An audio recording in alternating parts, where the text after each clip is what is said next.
Thank you, Prachi, and thank you, Shiva and Akila, for having this event.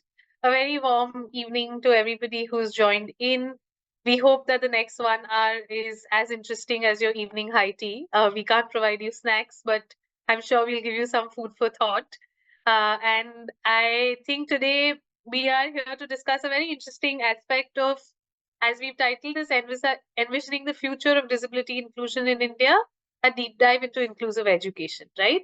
I think what Prachi shared with you all, that we are looking at this as a 3-day event building up to employment and then policy. It all begins with education, right? All of us have opportunities that we have in life because of the kind of education or the background or the exposure that we've received early in our life, whether it was school or whether it was college. And therefore, it is only right for us to start this conversation around inclusion by looking at inclusive education. And I'm really happy to have the panelists with us today. We have Santhi, Akila, Priya, Aman, and Ashwin. And what I'll do is I'll just request them to introduce themselves one by one. Maybe Santhi, you can start, and then Akila, and we'll go by that. All right. Thank you so much, Neha. Thank you, WinVinaya Foundation and In Diverse Company for this opportunity. Shanti Karamcheti, I'm a special educator by profession, and I run a couple of NGOs in Bangalore. I'm also a school consultant where I help mainstream schools to set up resource rooms and enable inclusive education. I also help people set up special schools or, small scale clinics. And in the hospitals as well, I help the doctors to set up special education centers within the clinics itself. And I've been in this field for the last 17 years and very happy and satisfied, looking forward for more. Thank you. Thank you, Shanti. Lovely meeting you. Akila? Yeah, sure. Hey, everyone. Good evening. My name is Akila. I'm the co-founder of WinVinaya Foundation. For the past 18 years, I have dedicated my life to empowering individuals with disabilities. As a trained drama and movement therapy facilitator, I have had a privilege of working with people across a wide range of disabilities. My work extends beyond direct support to include counseling the parents, counseling the students, and developing a soft skills for various disability categories, and connecting disability sensitization, training for inclusive companies, and more actually. My passion lies in helping deserving candidates finding their fulfilling career in an equitable and supportive environment. And I'm very happy to be in this panel, actually. Looking forward to discussing everything with you guys. Thank you. Thank you, Akila. Thank you. Ashwin, can I request you to introduce yourself?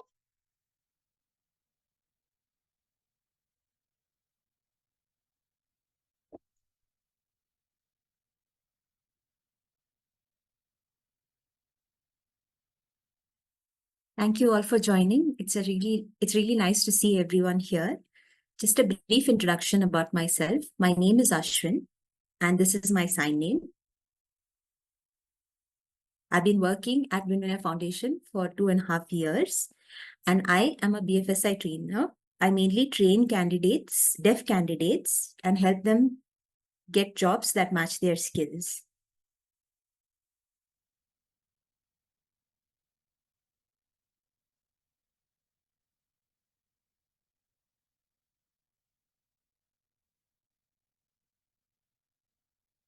So that's all about me. Okay. Thank you very much, Ashwin. And maybe I can request Priya to introduce herself.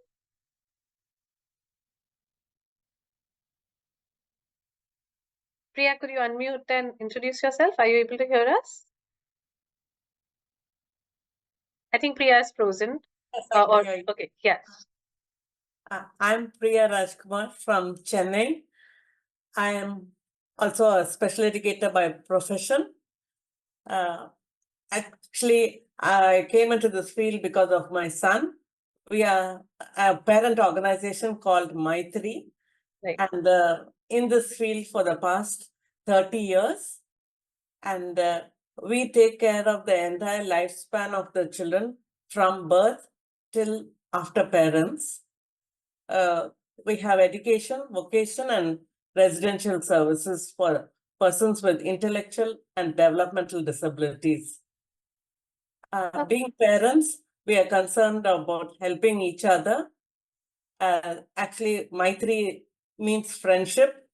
That is, all parents have got together to help each other. And our passion is to integrate children into the mainstream. Actually, Maithree's vision is integrating persons into the mainstream, thereby bringing in dignity into their lives. So very passionate about this, today's topic. Thank you for inviting me. Thank you. Thank you, Priya. And Aman, over to you. Good evening, everyone. I'm Aman. I think for Ashwin, my sign name is this. You can sign me like this. I'll start with the purpose here is we are enabling the deaf and hard of hearing students towards career progressive employment and entrepreneurship through higher educational model that Teach has designed. Teach is a higher education institute with 3 campuses in 3 cities, Mumbai, Delhi, and Pune, serving around 400 plus students today. And rest of the students who have been graduated are today either self-employed, that is pursuing entrepreneurship, or into a career progressive jobs. So this is what we are doing. The vision of Teach is to build a university for deaf and hard of hearing students, so that this becomes very much scalable for all the students across India. Thank you. Looking forward. Lovely. I think we are so happy to meet all our panelists for the day. A quick introduction for myself. My name is Neha Trivedi, and I run Spandan, which is an inclusion and accessibility consultancy. And my primary passion, interest is to work with higher education institutes. And I hope to see as many students with disabilities be part of higher education institutes, choosing careers of their choice, excelling in what they want to, and having the same access that anybody else has. So that's a bit about me. So I think it's great to have everybody from diverse perspectives here. And, you know, in the space of inclusion and inclusive education, there is so much diversity, in terms of the people with disabilities that everybody works with, but also what works best for each person, right? Tends to be so diverse and different. So maybe it might be interesting to start by asking each of our panelists as to what is your vision of inclusion? Like, what does inclusion mean to you? What does inclusive education mean to you in the context of the work that you do? And I think that might give us some food for thought to even realize that inclusion by itself is not a monolithic concept, right? It has shades, and maybe I think everybody's experiences might be different. So maybe I think this time we'll start with Aman and then go to Ashwin. I think if you ask me what is inclusion, I think we have to keep things normal. I think it has to be as plain as access to everyone. Taking things being available for everyone with an equity is something I personally believe is what inclusion stands for. I think this is my personal opinion, and that is what each of us are putting efforts through. Okay. And what would inclusion mean for Ashwin, or inclusive education?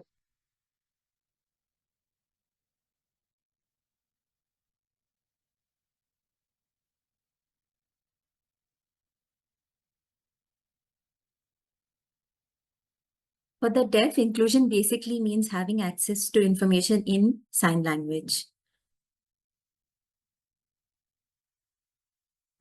Growing up as a deaf person, I have noticed that having access to information in sign language helped me learn and absorb information better. So it's very important also for hearing people to gain awareness about sign language. And I also believe that having inclusive schools where the deaf and hearing can study together and where education is in sign language, it shows respect to the deaf community as well. And it shows inclusion, and both have equal access to information.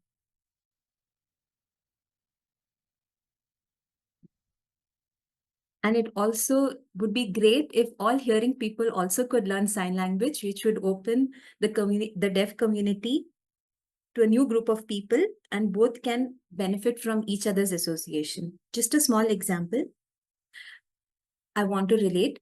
we have so many different languages in India, like Malayalam, Hindi, Tamil. It's very difficult for a deaf person to learn different languages to communicate using written communication. But sign language is just one. So it unifies all the languages. So it would be really great if everyone could understand sign language and we could have unity in communication. Yeah, that could also solve a lot of our problems, trust me, at multiple levels. And I think that is the idea of inclusion also. Sorry, is Ashwin saying something He that said you'd like to thank voice? you. He's Yeah. saying thank you. Okay, sorry. Yeah, so I think that's a great example of how a lot of times the inclusion solutions could also solve larger problems, right? And I can imagine if one single language could unify this country, then how many problems will that solve? But I think taking from that idea, Priya, like as a parent, as you spoke, right, that Maithree is about collaboration. What are the parental experiences around inclusion? Like, what does it mean for you and Maithree to envisage inclusive education? What does that mean for you all as parents?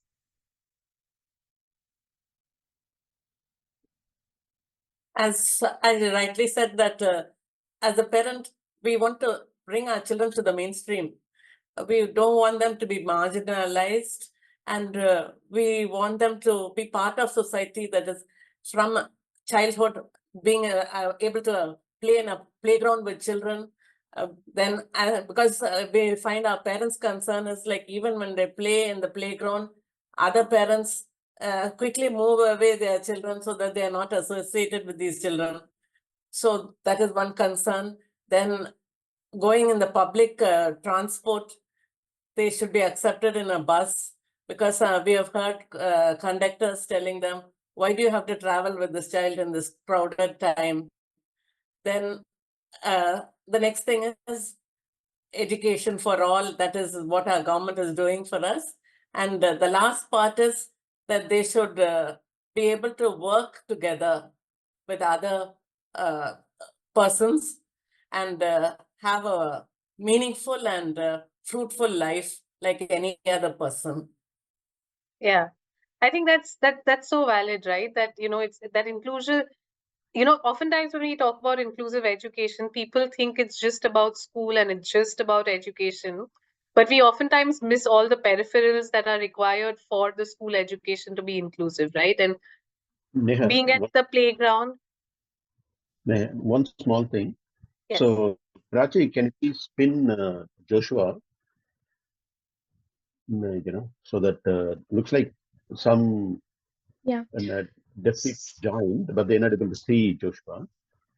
So Shiva, initially he is pinned, but the issue is when I pinned him, only the people who were speaking were visible. So I tried something else. I'll try again. What else I can do now? Sorry. Should I try and pin him, Prachi?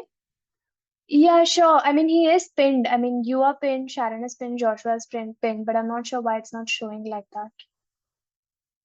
Has something changed right now when I just tried to change something? Yes, I tried to pin him and I can now see Joshua in the center of my screen. But Okay, so I think that's individual. Yeah, that's only for you probably.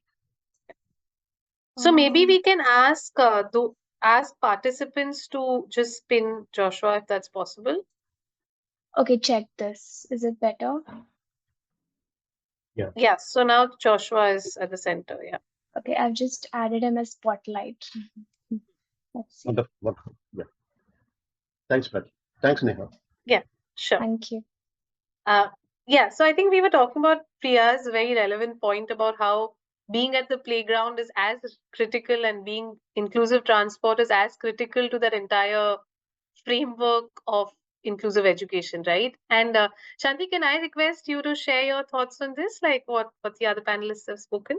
Yes. So for me, inclusion in Sanskrit literally translate to one, which means ek or eka.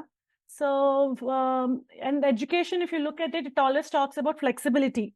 So the answer is within the whole inclusive education itself. It's not a rocket science.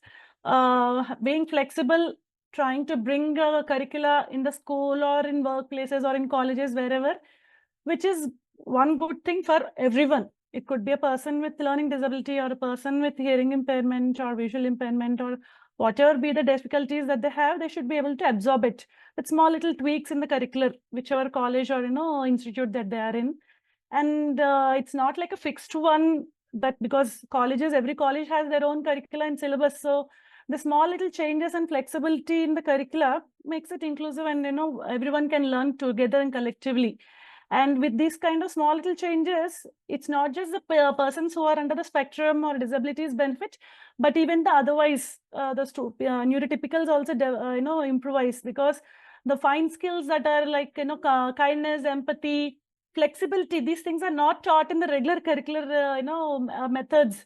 People adapt it or learn it through the journey. So if these things are made as a part of curricula, then everyone will become a fine adult by the time they're grown-ups. So for me, inclusive education is all about being flexible and trying to develop one curricula which is good for everyone in terms of inclusive education. Yeah. Thank you so much. I think that also talks about that critical concept that inclusion is not complicated, right? And I'm glad that you sort of brought that up, that sometimes it's just the smaller changes, but we are so scared about making any change, or we think that the change is going to be so large that we sort of almost run away from the most obvious and the most simple, right?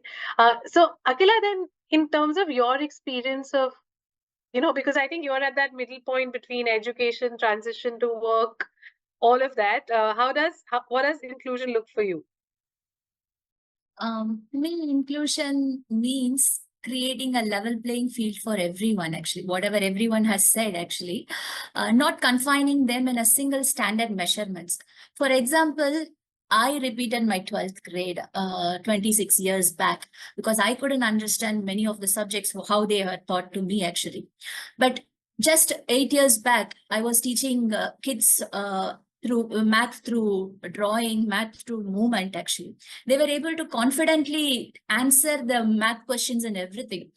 I don't have a known disability, as many of everyone was saying. It should be a level playing field for everyone, be it person with disability or without disability. And the learning methods are different for each one, actually. You can include movement, you can include drawing, you can include storytelling, you can include anything, actually, visual or auditory, art-based methods to connect with the students. As long as you're able to connect with the students and able to bring out the best in them, make them understand the concepts in a better way, that will make the level playing field for everyone, actually. When it comes to interviews, everyone wants equal opportunity. But in the education system, we have to give them the equitable opportunity for them to learn better. So then you can think about equal opportunity in the opportunities, job opportunities, actually. Yeah. Inclusion for me is level playing field, actually, for everyone. Yeah. Thank you. And I think Thank taking you. from what you've just shared, that, it's about it starting with giving them equitable opportunities at education. There's a lot of conversation around the national education policy, trying to build inclusive education culture at school level, at college level. Aman, based on, you run 3 campuses, so I'm sure NEP is large on your mind right now. What are your thoughts on, is it working? Like, what are some of the changes that you anticipate it's going to bring?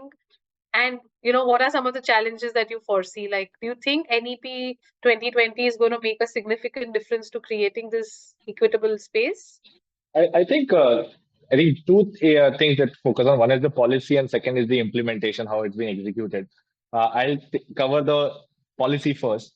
I think the policy states has its 5 principles. Now, these 5 are actually the topic that we're discussing, inclusion. The first pillar is access. Correct. So access is the first pillar of NEP. Then it becomes the equity, quality, affordability, and accountability. So these are the pillars of NEP. At Teach, when running this, we definitely follow this, because access is what you have to create for all the students. And that is where they'll be able to learn, grow, do whatever they wish to and aspire. But looking at when it comes to the larger scale, when it comes to the whole schooling level, college level, I think if as it comes to the implementation now, The positive side I see from the NEP that it mandates colleges to get into follow NEP. And that is where I've seen a momentum towards building accessibility. Yet, I think yet there is miles to go to actually execute it in a way it has to be. The execution may or implementation may take its own journey. I have personally believed whenever we have talked about inclusion, it is a mindset. It can never be a policy. The policy is the second thing. Until and unless we do not make ourselves inclusive, that Aman is inclusive or Neha is inclusive, Akila or anyone is inclusive, nothing will change. And similarly, it is not just limited to person without disability. It is human quality to be inclusive. I think so. Looking at the NEP at this juncture, we say it's a very nascent stage to actually when it comes to large scale implementation. Colleges are still learning, adapting, and moving towards that. The best part, what I have seen is kind of multiple exit is something I have become a little fan of, because here, when it comes to students with disability, because of the spectrum these students are, and if this policy has given students a multiple exit for a 4-year course, starting from a certification to a diploma to advanced to a degree, I think that I'm sure that will help them to seek and certify their learning levels based on the spectrum. So this is what I see when it comes to NEP 2020. Yeah.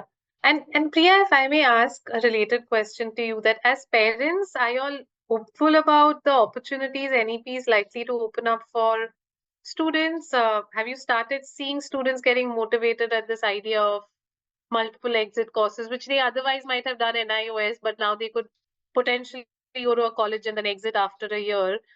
What is the mood like for y'all? Actually, like in Tamil Nadu, NIEP, the National Education Policy has been fully implemented by our Chief Minister. He is very passionate about it and is concerned about it. So, like the key areas where it's getting implemented is the inclusive education, early intervention, then flexible curriculum, teacher training, and support services. There is a lot of work which is going on, but like as you rightly mentioned, the red flags are that a lot has to be done, because for children with intellectual and developmental disabilities, they need individualized education.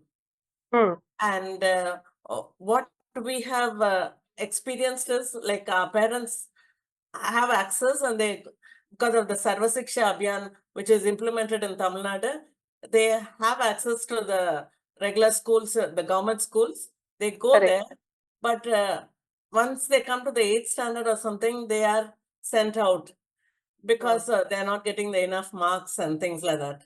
Even though the Tamil Nadu government is helping with vocation also, they're helping in the field of agriculture, tailoring, and computer skills. But even then, they sent out of the school because of the pressure of getting marks.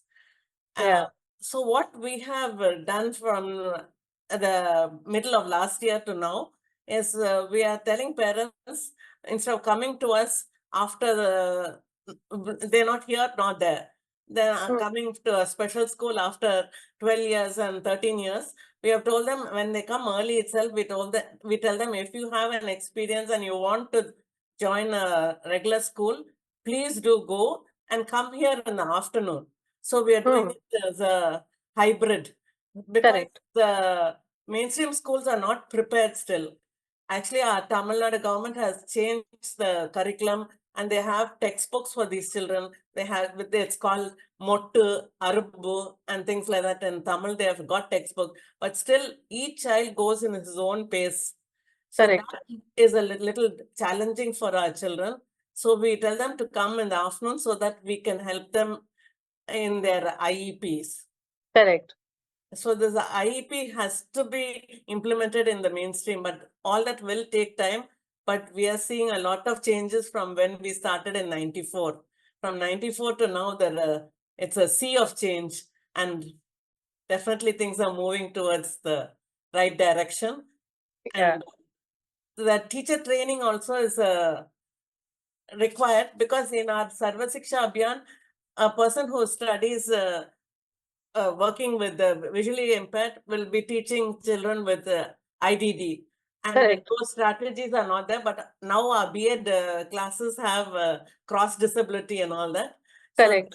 So they're able to manage, but still they cannot manage all, like how to teach a hearing impaired, how to teach a visually challenged person, how to teach a child with autism, how to teach a child with IDD, how to teach a child with cerebral palsy. All that is a challenge, so they need regular training for all that. Correct. So I think with all that, they will be able to help, and technology has really helped these children a lot. And Yeah. the other thing is, these people need a lot of support services. So many of them come in the afternoons mainly for therapy, because as you know, that autism is increasing now, and because of that, they need sensory integration. So for Correct. that, they come for therapy in the afternoons. That is also not so well equipped in the regular schools. Correct. So these are the needs which are there. So if we supplement each other, the child will have an exposure in the mainstream also. Yeah. Thank you. I think that sort of lays out a variety of issues. It also sort of, I think to me, when I hear you, it also tells me how diverse that landscape is, right? Because, as your experience with students with IDD or autism, uh, and the requirement for individual support, versus, say, students with deafness, as Ashwin said, where the primary access is the access of language issue. And if you talk about students with blindness and low vision, then the integration looks quite different, or inclusion looks different. I think it all requires a lot of collaborative work, right? And if I can bring in Shanti at this point in time to sort of request her to share her thoughts on what do you feel, what kind of collaborations between different stakeholders are required in the space to make inclusion really possible? Like, because what everybody's been sharing is there are so many different pieces to it. It almost seems like one single person can't lead this flock, right? Yes. So what are your thoughts on this? Yes, collaboration is the key for making inclusion a reality, and the process, whole process becomes easy when we collaborate. As you mentioned, it's not a one-man army show kind of a thing. It's, every stakeholder is involved in terms of colleges and all of that. As Priya was mentioning, the staff are not trained. So we are talking about inclusive education from RPWD Act perspective, NEP perspective. But if you look at the B.Ed curricula, it's not covering all the disabilities and how to go about.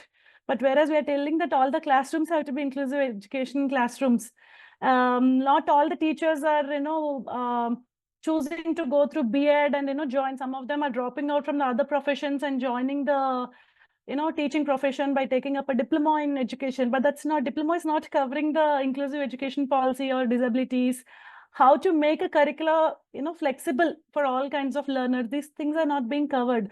So we looking at making only the curricula alone inclusive is not sufficient, but empowering the teachers, lecturers in the college, they have no idea about DEI. They finish their, PhDs, and then they join the, colleges as professors, but they're not taught or, have any awareness or knowledge about it. So the skill training has to happen at all verticals and at all levels, not just, looking at the curricular aspects.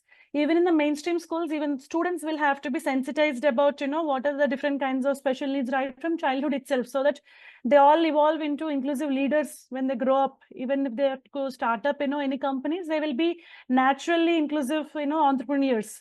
So there is a lot that needs to collaborate. Schools have to collaborate, NGOs have to collaborate in sensitizing the mainstream schools, colleges. Everywhere the collaboration has to come from every domain. It has to be a intersectional collaboration that has to happen at every vertical as well. So, Okay. yeah. Yeah. Thanks, Shanti. And Akila, if I can sort of, bring you in, because you sort of almost, I feel you are one collaborative unit yourself, right? You are into art and space, and then you're doing vocation and you're teaching. So you have like different perspectives, right? And may I add one more element to that perspective, which is the role of assistive technology, right? As you like, can I sort of get your thoughts on what kind of collaborative spaces have you seen succeed or are working well according to you? And what have you seen the role of assistive technology evolve in this? Like, is it enabling? Is it disabling? With Sure. AI coming in, like, how is it working? Sure. I'll just touch upon the collaborative method first, actually. At WinVinaya, we have 50% of our own employees or persons with disabilities, be it a trainer or a content creator or a person who's connecting with outside people, like mobilizing the candidates or connecting with the companies. Everywhere there will be one person with disability, actually, which means deaf trainer training the deaf candidates works out beautifully well, actually, because they listen to them very beautifully. The examples what they give is relevant for them and they are able to grasp it. Even for persons with visual challenges, there is a blind trainer as well as a sighted trainer. The combination works very beautifully well because they can leverage each other and then work together. That is beautifully working at WinVinaya. And for assistive technology wise, actually, we are using a lot of assistive technology, be it note-taking apps or voice to text apps, actually, for persons with hearing and speech impaired. Even Gen AI is used in the classroom to increase their English potential, writing skills of English, or searching what is the topic about, understanding the topic in a very simple way. They are using it. Actually, deaf trainers are using Gen AI tools to teach deaf candidates itself. And assistive technology like Be My Eye, Seeing AI, those are the things are used by deaf persons with visual challenges. And they use it for even shopping, actually. One of my employees said that she went to the shopping and she, using the Being My AI tool, Being My Eyes tool, she shows her earring, which is big pink color and all those things. It was beautiful. So not only for education purpose, for the living, they need to enjoy the life. They need to enjoy what's going on around them. So for that also, assistive technology is used very beautifully well, actually. At WinVinaya, we also do a flip model kind of training where 80% of our training will be experiential only. Only 20% is theory model, where in the 80% they apply the knowledge, they apply the whatever they have learned and then do it, actually. So AI tool is it's a boon, actually. It's like a game changer for all of us, actually, not only for persons with disability. I use, actually, whatever the speech right now I'm doing, it's actually corrected by AI tool. And it gives me a perspective how I have to deliver it also. Yeah. Just seeing that and then delivering that. I'm not afraid to say that because it's very useful. It's very useful, actually. Yeah. So, yeah. I think that's lovely. But Ashwin, if I can bring you in, with lived experiences, how have you seen your life with assistive technology over the last decade, right? Because it's almost been like an avalanche of technology. Just a minute. I think interpreters are moving. So Yeah, he cannot see me, ma'am. Can you see me? now he is able to see it. Yeah.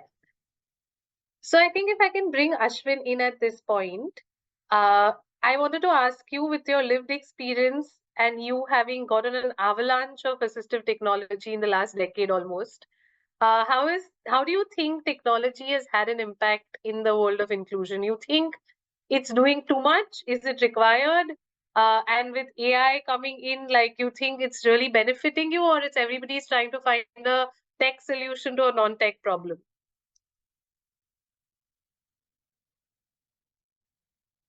I would just like to share my thoughts on AI.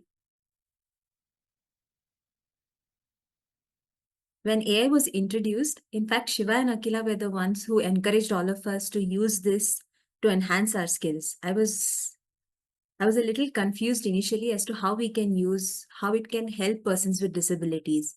But as a curious person, I was eager to learn, and I tried using it for different projects as well as to enhance my English written communication skills, and also voice to text. And if I have to express something, make it sound more professional, use advanced English words, AI has been helpful. It has helped me a lot because I'm able to just type text, and using AI, I can make it sound grammatically correct. It also helps me expand my vocabulary, and I get to learn new words I'm also able to communicate with AI and improve my communication skills. Also, in addition to that,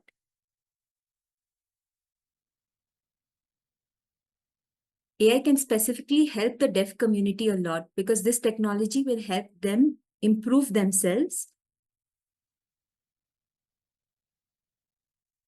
Because many of our deaf candidates also struggle with English communication. So using AI can help them self-learn. So we make this part of our curriculum as well when candidates join WinVinaya Foundation, because many deaf candidates have the tendency to ask their trainers the meaning of words. So right from the beginning, we encourage them to look up the meaning of the words using AI, and we teach them how they can use AI so that they become independent. And once they get jobs, they're also independently able to communicate. So that's how it has benefited me as well as the deaf community. Also,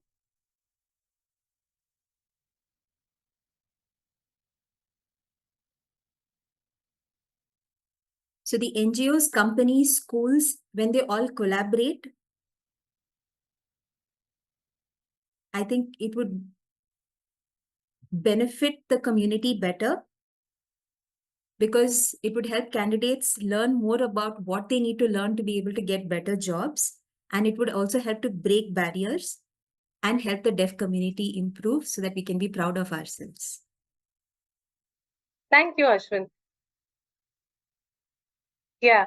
So I think with that, it almost seems like, where Priya started, like 1994, right? You mentioned Priya, and Yeah. how much things have changed in the last 30 years. And, with Ashwin talking about how AI is transforming life now, if I had to sort of, as we move into the Q&A for the last 10 minutes, as some of the last few concluding questions, if you had to envisage inclusion 2050, right? And if you think that there was no string attached and you could sort of get everything that you ever hoped for, what would you like 2050 to look like for inclusive education? Like, what would your dream be? Given how far we've come, and I think now anything seems to be possible, right? You want me to talk? Yeah. Yeah, Can we start okay. with you? Yeah. Yeah. In 2050, it's a long time, and I'm sure India would have developed and be well established and have a framework for individualized education that ensures people with IDD have equal opportunities to learn and participate in mainstream settings. Schools and educational institutions could have specialized programs, support services tailor-made to the diverse needs of students with IDD, promoting their academic, social, and emotional development. Because all three are important for these persons. Then, like personalized learning experiences are the approach of NEP, and that is very appropriate to persons with IDD. So it's very much required to foster their self-confidence and independence. And by 2050, technology-enabled learning tools and assistive devices might have become more widely integrated into the educational system to facilitate a learning process for students with IDD too. And moreover, teacher training and professional development programs on inclusive education and special need education would have scaled up nationwide, equipping educators with the necessary skills and knowledge to effectively support students with IDD in their classrooms. Collaborating between mainstream teachers and specialists in the field of IDD may have become a commonplace, ensuring holistic and inclusive learning experience for all students. By 2050, also we expect there will be a lot of awareness and acceptance of persons with IDD in the society, and so that it reduces the stigma and increases opportunities for social inclusion, which is what I feel is lacking currently. And vocational training and transition programs from school to vocation also will be in place, so that the independent living is not a dream, but they will have partnership between educational institutions and employers and government agencies so that there is a smooth transition from education to vocation. And I feel that India will be a inclusive and equitable society by 2050, and where persons with IDD are valued, respected, and provided the necessary support to reach their full potential. The successful implementation of NEP and continued commitment on inclusive practices will be essential in building a more inclusive and empowering future for persons with IDD. And I'm sure this will happen because we are seeing the progress day by day. Thank you, Priya. I hope all of that happens. But Aman, can I bring you in? Like, how hopeful are you of 2050 vision for inclusive education? Like, what does your dream look like? I think because you have said it's no string attached, and Yeah, no looking string. at the technology, I think education institutes like schools and colleges might have to pivot, because I don't think there will be need of us at that moment. The learning mechanism, technology will be so robust that students will have, like we are using virtual reality. It should be a virtual classroom. I personally see it, envision, where every needs of a learner can access the knowledge system. I think Education Institute will be just as a practice net for them, where they come and just practice, do not learn anything. Their learning is happening wherever they are, irrespective of the geography.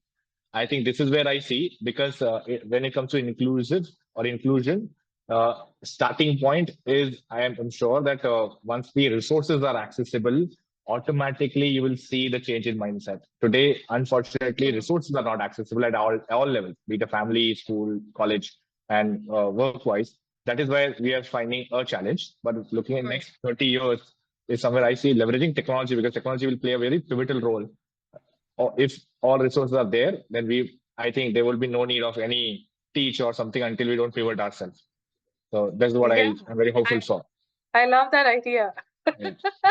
And Akila, can I bring you in at this point? What does your 2050 dream look like? He just took my points actually. I was thinking that we should not. Yeah. We should not exist at all. Actually, WinVinaya or teach should not be there. It should be inclusion should be happening everywhere. There should not be a word of inclusion because it's happening, and we should be embracing it and then doing something else other than whatever we are doing right now. Actually, having a classroom, virtual classroom, learning math through arts, actually learning English through drama, something like that. It should be different for different people, where arts and technology, everything is included, and they just grow, just create the environment very fertile so that the plants can grow on their own actually. So make India more fertile actually. So the seeds can grow on their own, and we don't have to do whatever we are doing right now. We have to think differently and then see how we can leverage India, and other countries should look up on India itself actually. So that's my dream actually, and it should start from the birth till where they go actually. So it should happen from there. Nice. Inclusion should happen from there. So there was a beautiful article I read actually. It's about freedom, what freedom means to you. In that it says that all human beings are born free.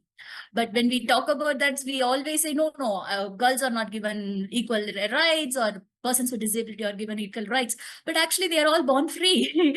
I accept it. All human beings are born free. They have the dignity. They have whatever they wanted in them, actually. Only create the environment around them so that they can grow on their own. So be that environment, actually. That's amazing. Yeah.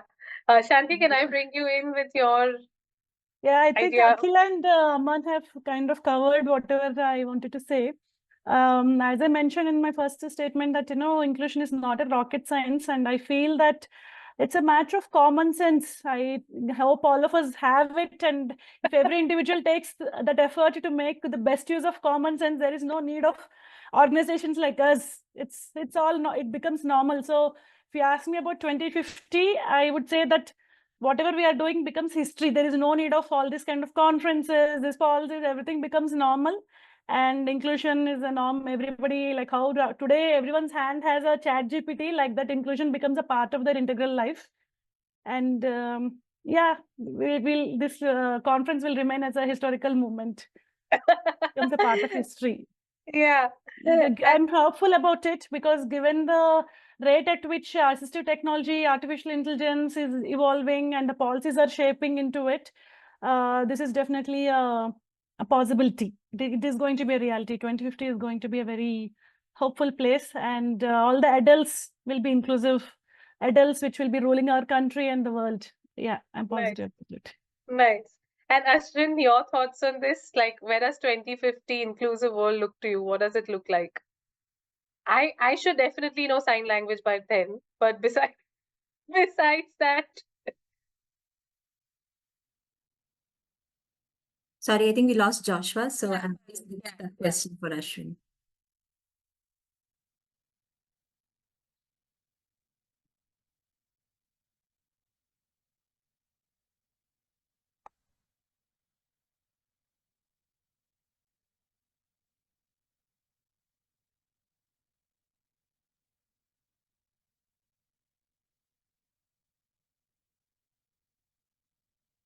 So Ashwin says that he really hopes with the help of AI, ISL becomes more accessible, wherein we can use AI to translate speech into sign language and the other way around as well. oh, And I really look forward to a time where all the deafs can easily get jobs. Yeah, that is my goal and that is what I look forward to. Deaf people has to give jobs to others also. That should be one of his dreams.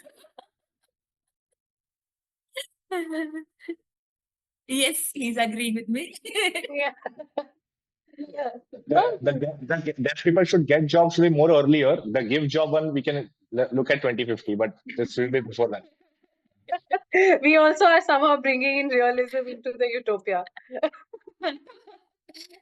No, it sounds utopia, but it is Yeah. possible actually. It is Yeah. possible. Yeah.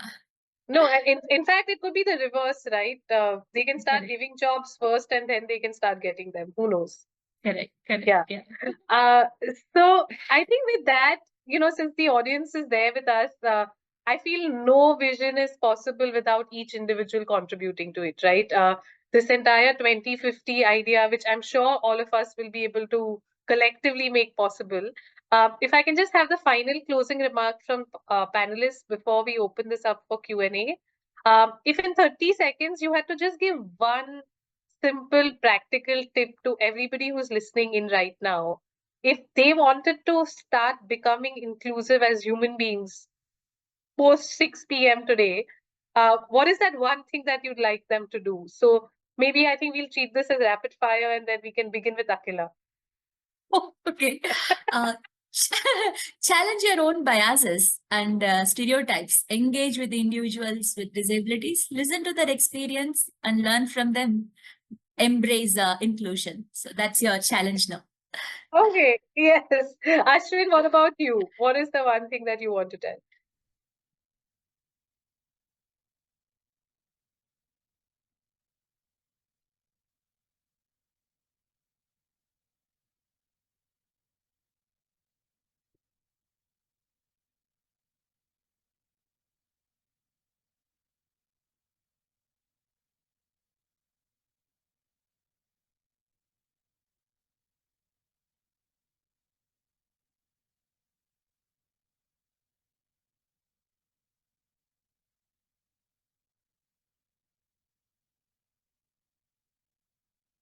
I really look forward to inclusion of deaf people and awareness about the deaf community.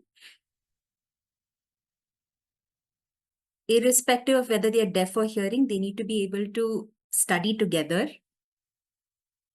Because as a deaf person in school, we did not have inclusive education. The teacher only used to speak and we did not have access to an interpreter, which was why we found it very difficult to learn. And most deaf face the same issue. So I really hope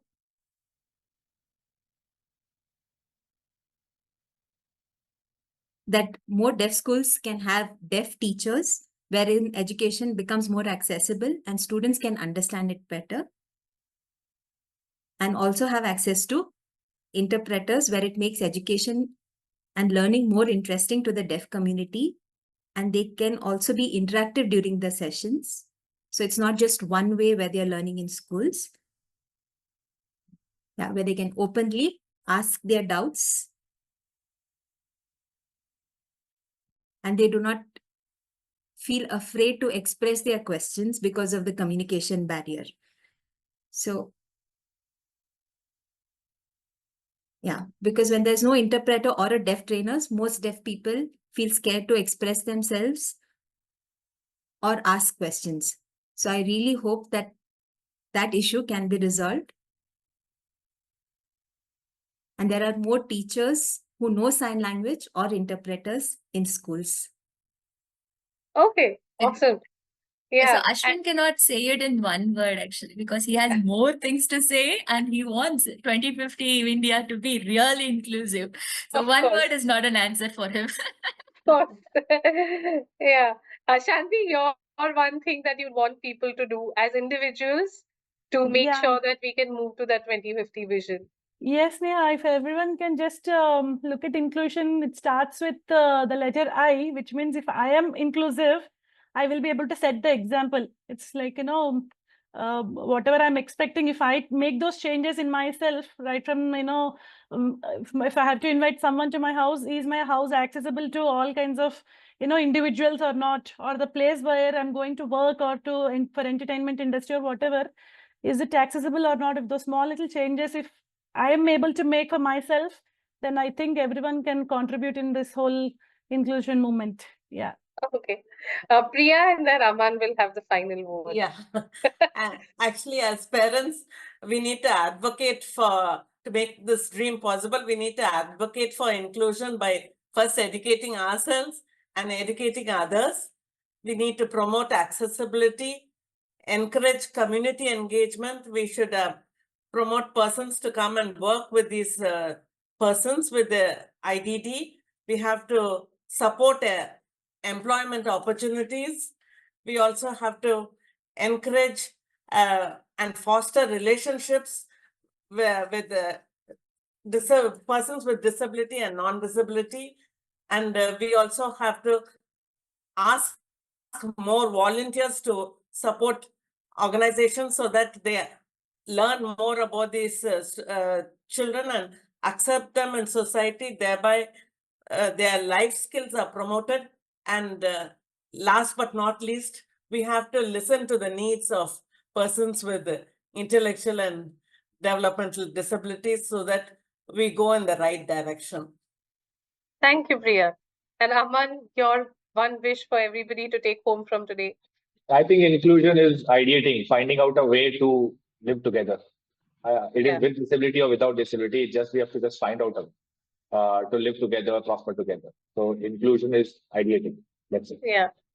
Awesome. So thank you very much. I think everybody has given us lots to chew on. And I think we have like about 3-4 minutes left till it hits 6. Would anybody from the audience like to ask our panelists any questions? Then you may put them up on chat.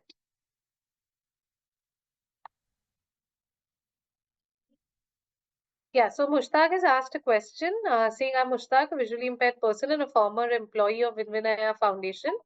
Currently, I'm working as a community associate manager at Maithree.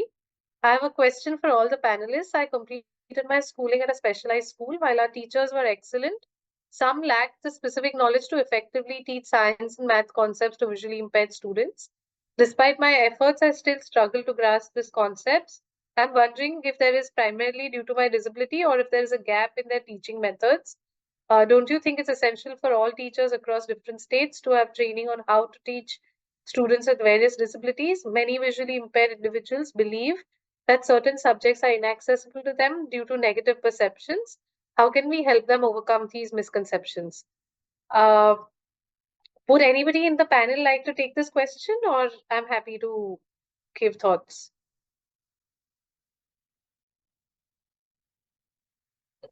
So, Mushtaq, from my experience, because I've worked extensively with specifically STEM education for people with blindness and low vision, there is no disability linked to the aptitude of STEM knowledge, right?